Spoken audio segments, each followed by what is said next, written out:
இப்போ வந்து ரிஷப லக்னம். ஆமாம் சார். இப்போ இது வரைக்கும் பார்த்தீங்கன்னா நேர்கள் மேஷ லக்னம் முடிஞ்சிருக்கு. இப்போ மேடம் வந்து ரிஷப லக்னத்துக்கு சொல்ல போகிறாங்க. உங்களுக்கு ஏதாவது சந்தேகம் இருக்குது அப்படின்னா நீங்கள் அந்த நம்பருக்கு பதிவு பண்ணி உங்களுடைய கேள்விகளை கேட்கலாம். அதே போல் கால் பண்ணியும் பேசலாம், சேட்லையும் பதிவு பண்ணுங்கள். இப்போ ரிஷபம். நன்றி. இப்போது ஏஎல்பி லக்னம் அப்படிங்கிறது ஒரு நண்பருக்கு ரிஷப லக்னமாக இருக்குது. இந்த ரிஷப லக்னம் போகும்போது படிப்பை பற்றி கேள்வி அப்படிங்கிறது வருது. இப்போ பார்த்தீங்கன்னா இந்த கல்வி சார்ந்த விஷயங்கள் சிலருக்கு உள்ளூரில் படிக்கலாமா வெளியூரில் படிக்கலாமா, மருத்துவ கல்விங்கிறது எனக்கு கை கொடுக்குமா, நான் இப்போ நீட் படிக்கிறேன் அந்த நீட் ஜாதகங்கிறது எனக்கு கை கொடுக்குமா அப்படிங்கிற ஒரு கேள்வி தான் அதிகமாக வரும். அவங்களுடைய லக்னம் உதாரணமாக இங்கே மேஷ லக்னமாக பிறந்த லக்னம் அப்படிங்கிறது அவங்களுக்கு மேஷ லக்னமாகவோ இல்லைனா மிதுன லக்னமாகவோ, இப்போ ஒரு 19 வயசு 18 வயசு அப்படின்னா மிதுன லக்னமாக கூட இருக்கலாம். மிதுன லக்னமாகவோ இயங்கும் போது இந்த ஜாதகருக்கு கல்வி சார்ந்த விஷயம் நம்ம எடுத்துட்டோம்னா படிப்புக்கு இவங்க வந்து எல்லாருக்குமே கேள்விகள் இருக்கும். நீட் படிப்பாங்களா அப்படின்னு. இந்த காலகட்டத்தில் அது கை கொடுக்குமானா இன்றைய நிலவரப்படி இந்த ஜாதகர் இந்த நீட் படிக்கிறதுக்கு ஏதுவாக இருக்குமானா ஏதுவாக இருக்கும். அதற்கு உகந்த காலமானா கண்டிப்பாக உகந்த காலம் அப்படிங்கிறதே சொல்லலாம்.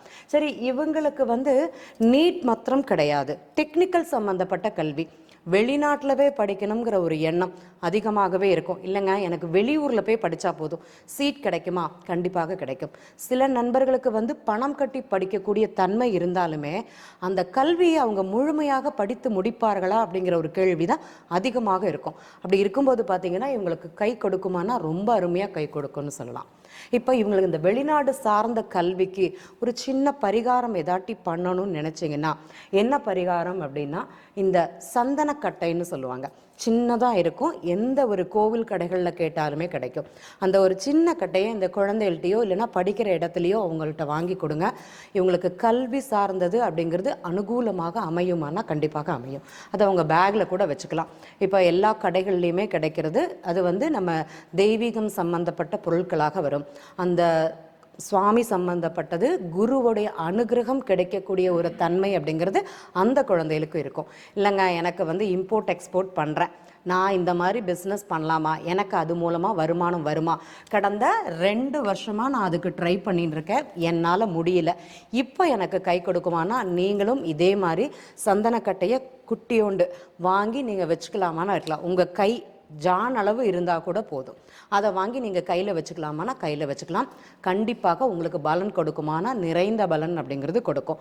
அதே மாதிரி நடராஜர் கோவிலுக்கு போனீங்கன்னா அங்கே சுவாமிக்கு தேவையான நைவேத்தியம் அப்படிங்கிறது உங்களால் என்ன பண்ண முடியுமோ அது பண்ணுங்கள். பிரதோஷ வேளைகளில் சுவாமி வழிபாடு பண்ணுறது அப்படிங்கிறது ரொம்ப சிறப்பு. இந்த 2ஐயும் பண்ணால் போதும். கல்வியானாலும் சரி, இந்த வருமானமானாலும் சரி, எனக்கு பிஸ்னஸ் சரியாக போகலைன்னு யார் நினைக்கிறீங்களோ உங்களுக்கு இது அருமையாக கை கொடுக்கும். அதில் எந்த மாற்றமும் கிடையாது அப்படிங்கிறத சொல்லிக்கிறேன். நன்றி. அடுத்து